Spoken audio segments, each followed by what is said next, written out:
And I know, even if your hope is gone, you belong to me, to me. Hi guys, welcome back, finally, to the Listen to the Music podcast. Yes, finally. We missed 2 months, not because of me, because of somebody else. It's just been very busy. It's been a busy 2 months, but we're back.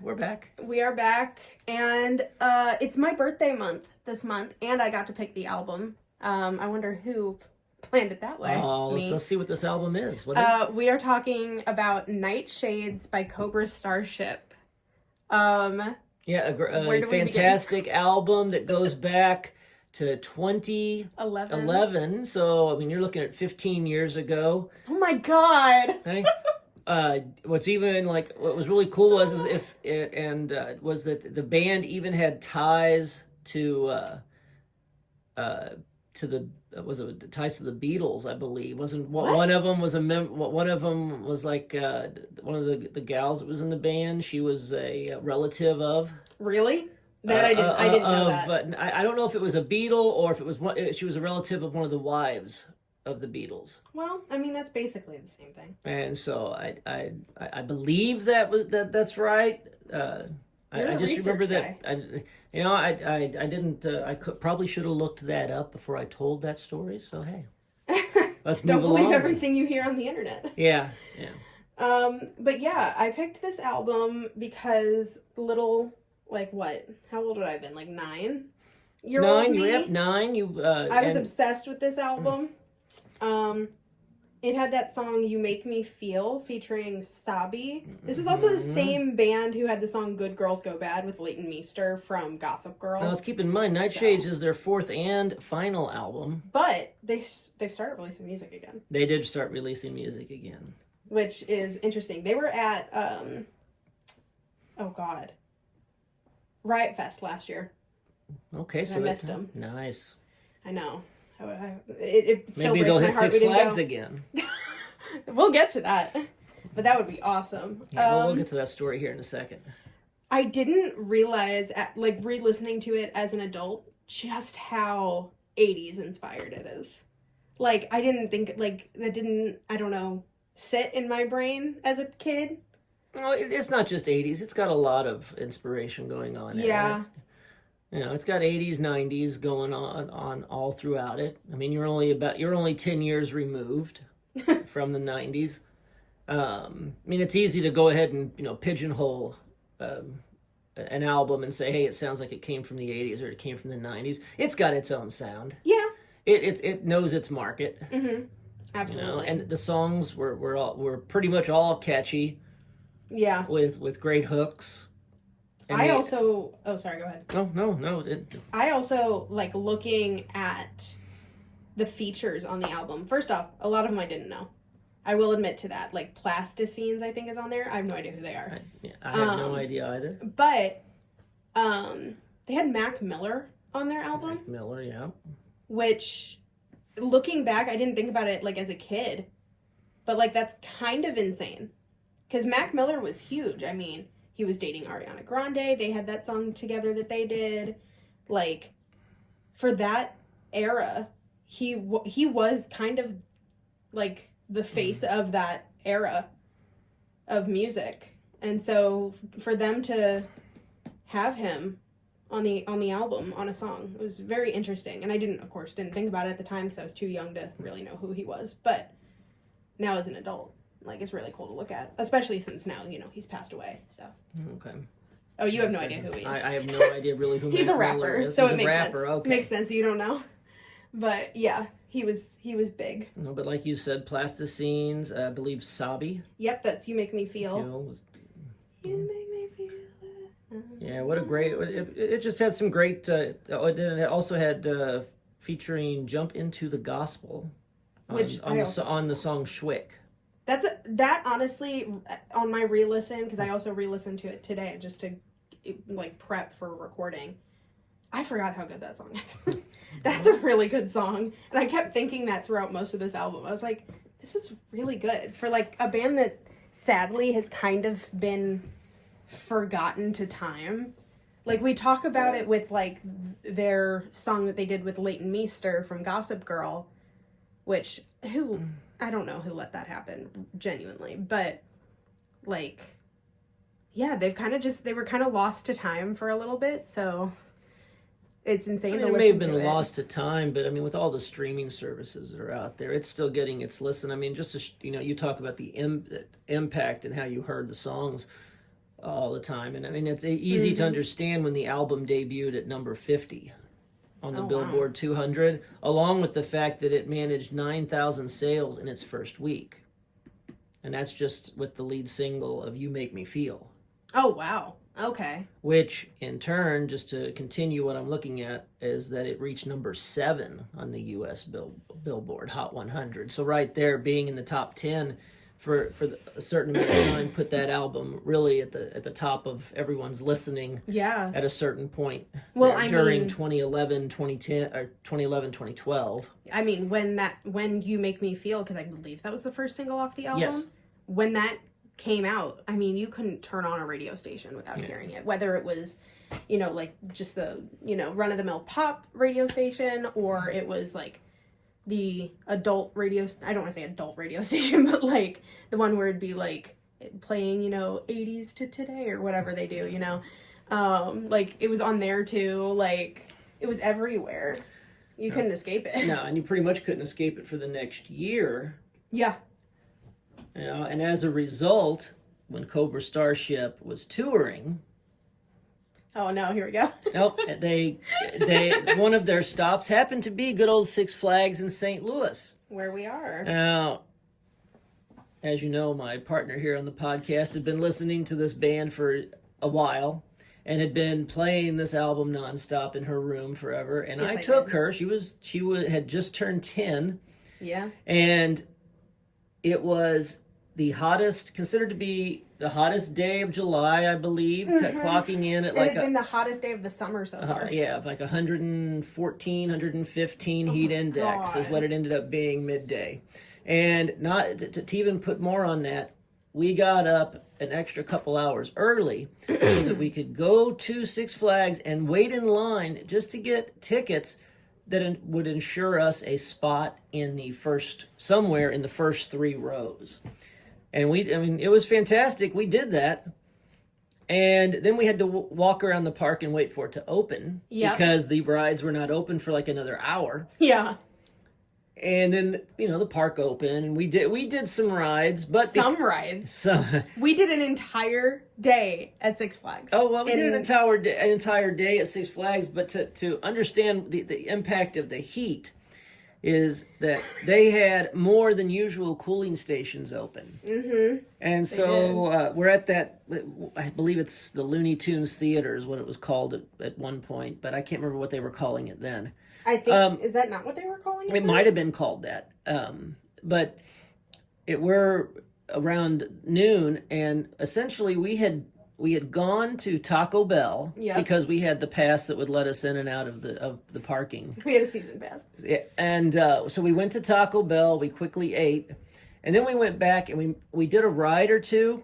But then the heat ended up getting to us to the point where we ended up at the cooling station there at the Looney Tunes Theater, and apparently I was suffering from heat exhaustion because I basically I slept on the bench upright. Yeah. With Genevieve sitting next to me, and she was just playing on my phone this whole time to the point where she was taking pictures of me sleeping. It started my now famous Dad Naps folder. Yes, what a wonderful memory is just pictures of me sleeping in different places. What he fails to mention, obviously, because it's not necessary for the story, but he can fall asleep literally anywhere. This is true. So anyway, we're in that cooling station for over 2 hours, and then we got back out. We did a bunch of rides, and then we ate, and then we went to the Old Glory Amphitheater, and for the band. Is that what it was called? And yeah. Oh my God. And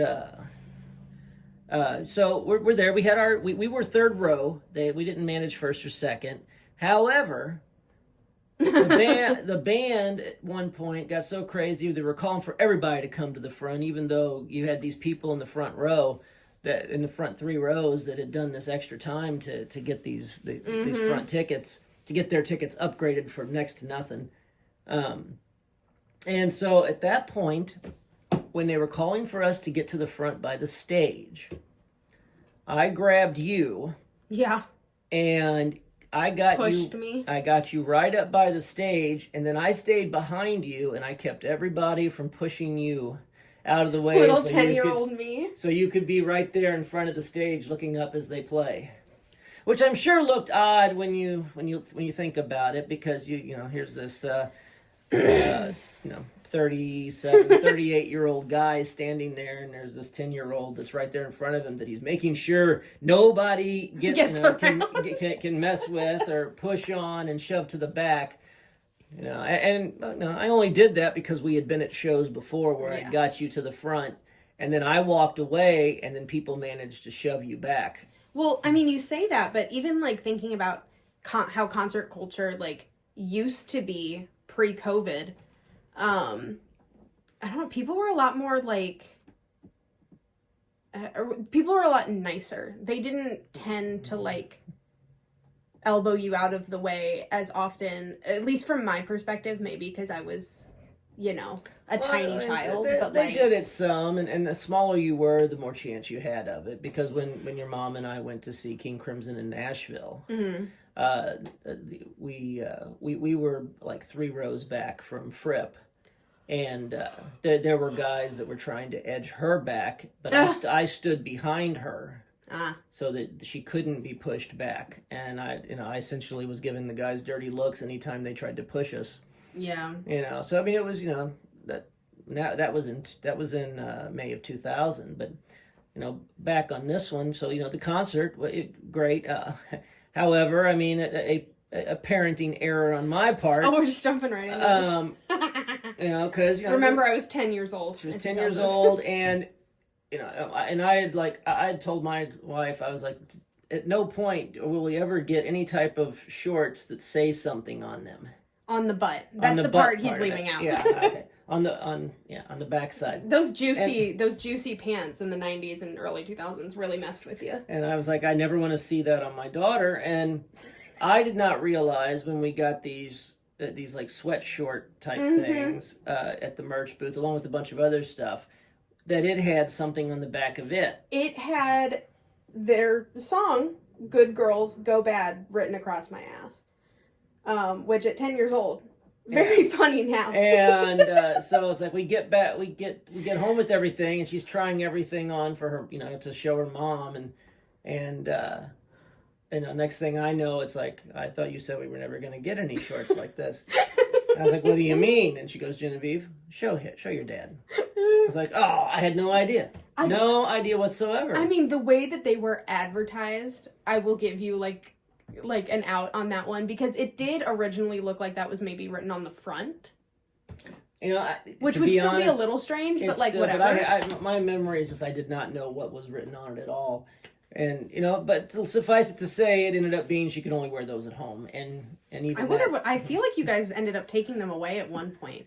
Because I remember them being there, and then they were just never around. No, they were you just got older. Oh, really? Okay. And and we donated them or something? I don't know what we did. I think I might have thrown them away at a certain point when they no longer were... Serving a purpose. Serving a purpose to you, even at home. But, like, I mean, thinking about that, even, like... I mean, you probably don't remember exactly what they were, but, like, the ticket price of what that would have been back then. And, like... Usually on things like that, if the shows were included in the season pass. I didn't know that. Okay, so we didn't have to pay like a little anything extra. However, I believe we had to fork over like $10 per ticket to do the upgrade to guarantee a spot in the first 3 rows. I think that's what so it was like basically $20 for both of us. Yeah, and then the merch was probably what, like $20? No, I remember the merch coming close to $100. Oh, really? Yeah. Okay, so merch hasn't changed. No, merch prices have been kind of the same for quite a while. Well, it's like I'm getting ready to go to a concert tomorrow night, and I was talking to my husband, Josh, about how, like, the hoodie that I got at Conan Gray in February $90, which is an insane amount to spend, but it had the dates on the back. It looked Yeah. really nice. I wear it constantly. But the concert I'm going to tomorrow night, the hoodie is $135. Yeah. And I'm Yeah. like, how can you justify that? Like, the cheapest shirt is $50. Sometimes you feel like the pricing of merch is really determined on the venue. I don't and the think it's location, venue. I think but- it's artist, because the art, like, all of However, the we do- merch has been that. Yeah, we same also know price. that inflation has brought the production cost of a lot of this stuff up. Well, so, yeah. we're all kind of suffering for that right now. But then I brought up the ticket price because, I mean, ticket prices are insane. You think about what they were Yeah. back in 2012. Like, it doesn't seem that long ago. No? Yeah. But, The ticket prices are also having to be able to make it so that the artist can afford the gas, yeah. the food, the lodging. Mhm. I mean, there's so much that goes into producing a touring show. Yeah. Especially if you want it to be visually appealing, too. Because people love to say online, like, oh, you could just stand there and play with a guitar and, like, that would be enough and we wouldn't have to pay these insane prices. But if You got a light show, you've got to have good sound. well, and going back to the Cobra Starship, thing, because that even being at Six Flags, it was that they had lights, they had good sound, and their stage show was energetic. I remember that, and his interaction with the audience, he definitely had good stagecraft because he knew how to get all of the fans really riled up for a song when it started. I remember back to the song they did with Mac Miller, the Middle Finger. It's a song they did with Mac Miller. And I remember, I guess Six Flags had said, like, you can't give the middle finger and you can't have the audience give the middle finger. So if I remember correctly, he had everybody do, like, thumbs up instead of middle fingers because Six Flags was like, you can't do that. Right. Oh, yeah. Which, I mean, do Six Flags even do shows anymore? Because I was about to say, I don't think that would, I think it would be different they now, still have but- stuff at the Old Glory. But, like, touring? I think so. When you're removed from it a little bit. Yeah. I'm going to Six Flags because you're older now. So Yeah. I know. I had a friend from elementary school, Will, shout him out. He asked me, he was like, hey, do you want to go to Six Flags sometime this summer? I know you have your family has those season passes. I'm like, I haven't had those since I was like 16. Yeah. I had to tell him that. I was like, but, yeah, it's kind of bittersweet to talk about seeing them at Six Flags, considering this is the last summer of Six Flags. yeah, yes it is. So Six But who Flags St. knows? Louis is over after this. Oh, Well, Your it got mom- bought out and it's getting renamed. But yeah, because your mom and I've talked about how many times over the years Six Flags has been like, I think we're going to have to close next season, and then they're not open. closing; they're just But this time sold around, and renamed. yeah. Because they've changed things whenever they've had to throughout the years. They got rid of my favorite ride. Yeah. I went back last year and it was gone. Mm. Like the Superman or whatever, that one where it pulls you up and then drops you. Oh yeah, They got rid of it. It's gone. Yeah. But yeah, this album is I can't say why I picked it for my birthday one. I genuinely have no idea. It's just like when I think about my childhood, Yeah. this is an album I go back to, even as much as I listened to like Demi Lovato and Selena Gomez and stuff as a kid. Like, Well, it made you dance. It made you move. yeah.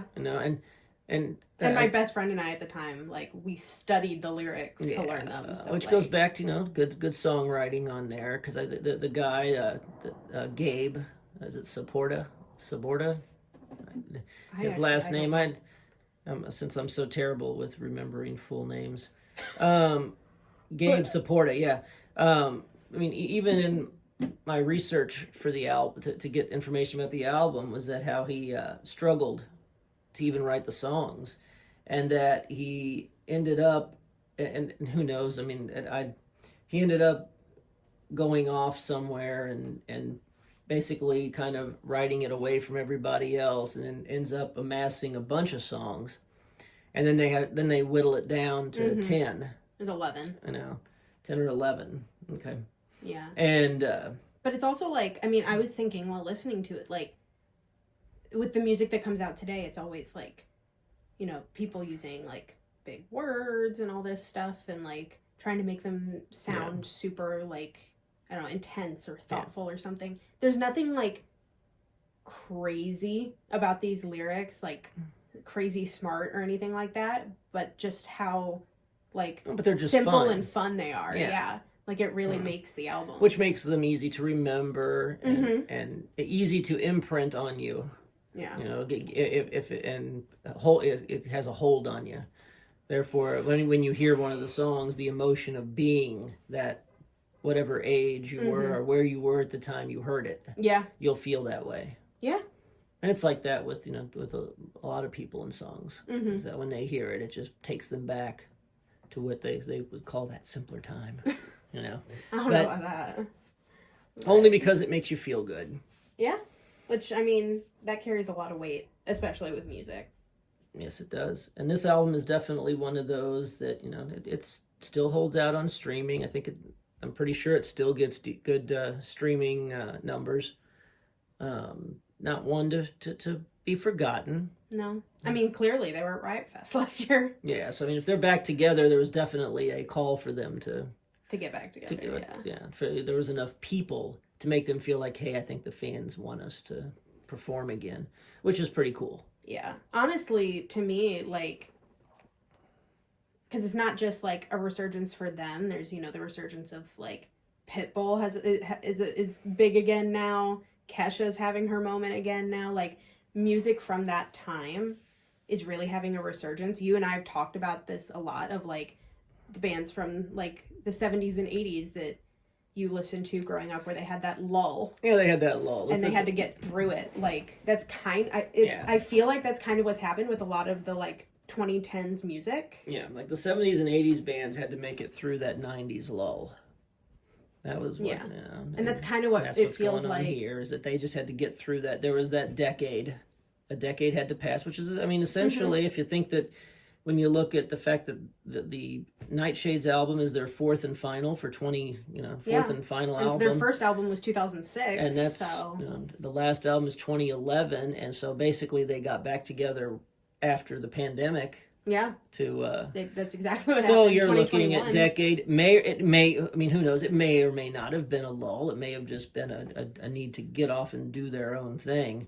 But in the case, it may have possibly it could have been that. But obviously, after the pandemic, there was enough out there to make them return. Yeah.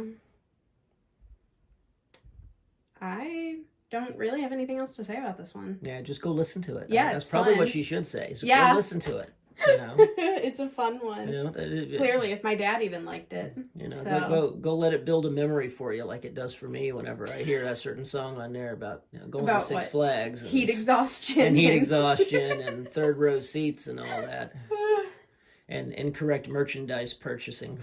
I'm so shocked that Mom said you should tell that on here. But okay. Yeah, well, it was a good tale. It was a good fun time. It was. Was that before or after you started the doctorate? That was during. It was during. Yeah, I had just started it. Wow. So yeah. A little family lore right there. Yeah. So July is next. That's you. You know what we're listening to? Yes, good old Carl here. Go ahead and you tell us what we're going to be listening to. I don't know. Oh, really? Well, I guess you haven't been listening to it then. We're going to be checking out one of Adrian Blue's latest releases.